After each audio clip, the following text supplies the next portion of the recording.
नमस्कार दोस्तों, स्वागत है आपका मेरे YouTube चैनल वेल्डटेक में। दोस्तों मैं आपको बताऊंगा किस प्रकार से जो वेल्डिंग हम करते हैं और वेल्डिंग में कौन कौन से दोष आते हैं और ये दोष क्यों आते हैं, तो इन दोषों के बारे में मैं आपको जानकारी दूंगा। ठीक है, तो आइए शुरू करते हैं आज की वीडियो। और वीडियो शुरू करने से पहले दोस्तों, अगर आपने मेरे चैनल को सब्सक्राइब नहीं किया तो मेरे चैनल को सब्सक्राइब करें, वीडियो को लाइक शेयर ज़रूर करें। तो अब देखते हैं, सबसे पहले जब हम वेल्डिंग करते हैं तो वेल्डिंग में कई प्रकार के दोषों का हमें सामना करना पड़ता है। इनको हमें हटाना बहुत ज़रूरी है, ये दोष नहीं आने चाहिए।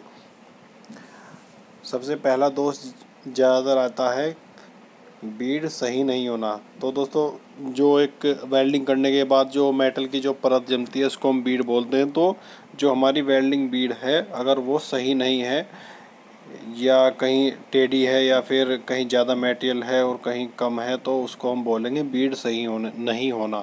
तो ये दोष ज़्यादातर तब आता है, कोई नया वेल्डर है, वेल्डिंग नहीं आती, ज़्यादातर तब होता है। इसका समाधान ये है कि जब हम ज़्यादा प्रैक्टिस करेंगे तो ये हमारा हाथ सेट हो जाएगा और ये दोष आना बंद हो जाएगा। ठीक है, अगला जो दोष है वो है अंडरकट। तो अंडरकट क्या होता है दोस्तों, जब हम वेल्डिंग करते हैं, वेल्डिंग जो बीड होती है उसके दोनों किनारों पर एक खांचा सा बनता चला जाता है। ठीक है, तो उसके किनारे में साइड में जो खांचा बन जाता है, तो ये किस कारण से होता है? इसका कारण ज़्यादातर होता है अगर हमारा करंट सही नहीं है, करंट ज़्यादा है, तो तब इसका ये दोष आता है।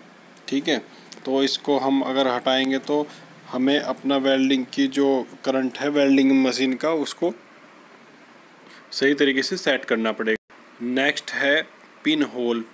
दोस्तों पिन होल क्या है? जैसे वेल्डिंग करते हैं, वेल्डिंग करने के बाद वेल्डिंग बीड में बारीक बारीक से पतले पतले छेद हो जाते हैं, जिस टाइप के पतले सुई के आकार के छेद हो जाते हैं। तो ये इसलिए होते हैं, जैसे कोई वेल्डिंग करने के बाद जो बहुत सी वातावरण में जो गैसें होती है तो उनका प्रभाव वेल्डिंग बीड पर पड़ता है।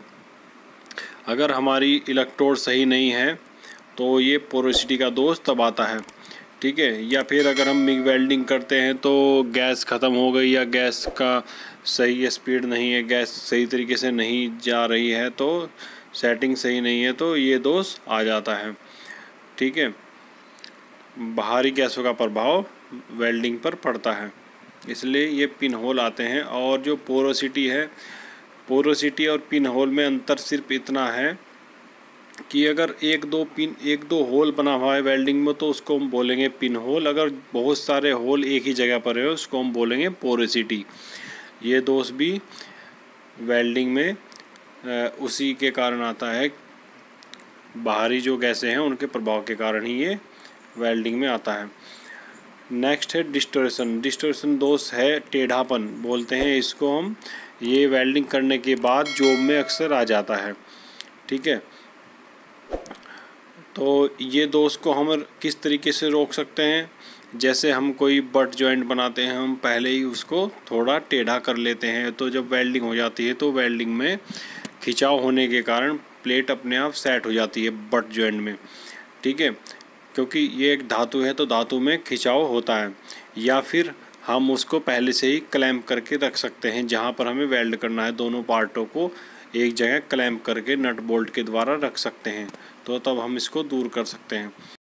और नेक्स्ट है क्रेटर।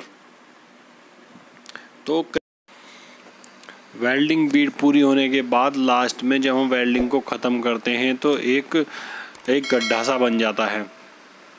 ठीक है, तो उसको हम बोलते हैं क्रेटर। तो इसको भी हम दूर कर सकते हैं, या तो लास्ट में कोई वेल्डिंग पीस, कोई ख़राब मेटल का टुकड़ा जोड़ लें। वेल्डिंग को जब ख़त्म करेंगे तो लास्ट में ही ख़त्म करें। ठीक है, या फिर अगर हम हमने वेल्डिंग कर ली है तो लास्ट में हमें थोड़ा वेल्डिंग बीड को एक जगह पर रोक कर वापस चलना चाहिए, तो इसको कम कर सकते हैं। अगला है स्लैग इंक्लूजन। तो स्लैग इंक्लूजन क्या है? जब वेल्डिंग करते हैं, वेल्डिंग करते समय मेटल के बीच में ही स्लैग जो इलेक्ट्रोड के ऊपर होता है वो फंस जाता है। ठीक है, तो ये स्लैग इंक्लूजन का दोष भी इसलिए आ जाता है कि अगर हमारा एंगल सही नहीं है या फिर वेल्डिंग का करंट कम हो रहा है तो उसके कारण ये आ जाता है। तो इसको भी हम दूर कर सकते हैं सही एंगल को यूज करके, और जो वेल्डिंग मशीन का करंट है उसको सही तरीके से सेट करके इसको हम दूर कर दे सकते हैं। ये वेल्डिंग के अंदर आने वाला दोष है। नेक्स्ट है स्पैटर। तो दोस्तों स्पैटर क्या है? स्पैटर है धातु के छींटे। तो जब वेल्डिंग करते हैं तो पिघली हुई धातु के जो छींटे पड़ते हैं उनको हम स्पैटर बोलते हैं। तो इनको हम ये इसलिए आता है अगर हमारी वेल्डिंग का करंट बहुत ज़्यादा तेज़ है और या फिर हमारा वेल्डिंग करने का एंगल सही नहीं है, तो उस तरीके से ही आता है। इसको हम कम कर सकते हैं करंट सही करके या फिर वेल्डिंग का एंगल सही करके। नेक्स्ट है क्रैक। दोस्तों कई बार वेल्डिंग करने के बाद वेल्डिंग बीड में एक लाइन झिरी सी बन जाती है जिसको हम बोलते हैं क्रैक। ठीक है दोस्तों, तो ये भी एक वेल्डिंग में आने वाला दोष है, ये नहीं आना चाहिए। इसको रोकने के भी हमें उपाय करने चाहिए। नेक्स्ट है ओवरलैप। तो दोस्तों ओवरलैप क्या है? जब हमारी वेल्डिंग की जो मोटाई है वो बहुत ज़्यादा हो जाती है, मतलब वेल्डिंग का जो मेटेरियल पिघला हुआ है एक जगह इकट्ठा हुआ दिखाई देता है बहुत ज़्यादा, तो उसको हम बोलते हैं ओवरलैप। तो ओवरलैप का दोष भी हमारी वेल्डिंग में नहीं आना चाहिए। नेक्स्ट है अधूरी पेनिट्रेशन। तो पेनिट्रेशन क्या है दोस्तों? जैसे हम दो पार्टों को हम जोड़ते हैं तो उनके बीच में हम थोड़ा गैप रखते हैं जिससे हमारा जॉइंट बहुत मजबूत लगे। तो जब हम वेल्डिंग करेंगे तो उसके बैक साइड में मेटेरियल पिघला हुआ निकलने लगता है, तो वो जो पिघला हुआ मेटेरियल है उसकी एक लाइन बन जाती है, उसको हम बोलते हैं पेनिट्रेशन।